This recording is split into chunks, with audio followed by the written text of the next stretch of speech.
If you genuinely want to make it and you're serious about a goal that you want to achieve that requires hard work, but you still get distracted daily by scrolling or whatever other bad habits you have, even though you're so serious about achieving this goal, you need to listen to this entire video. But quickly, if you didn't know, this is day 24 of vlogging every single day for 100 days and just sharing everything I learned.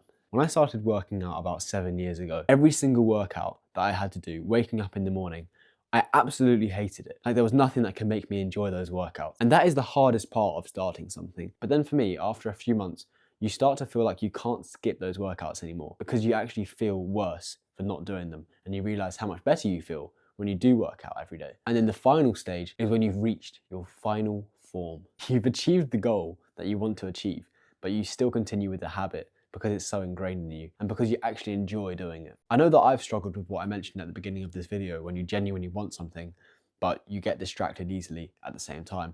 And so I kind of realized that these past 7 years of my fitness progress actually translate into a lesson, which is to get through that first stage, which is the hardest part, you need to be genuinely uncomfortable with where you are right now. And I know I've heard people say, like, look into the future and try to imagine how bad your life will be if you don't do it. Now, for me, that doesn't really work because it's difficult to imagine that exact situation. But what I can do is imagine an awkward conversation with someone that I genuinely care about or someone that I'm competing against, explaining to them why I failed to reach that goal, how lazy I've been, how hard it was to try to do the work, and why I gave up.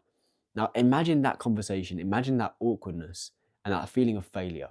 Because for me, that's a lot stronger, and that can then drive you through that first stage and eventually help you reach a level of success that you're happy with. I hope that actually helped someone, and if it did, a follower is completely free, and I'm trying to hit 10k followers. But thank you very much for watching, and I'll see you tomorrow.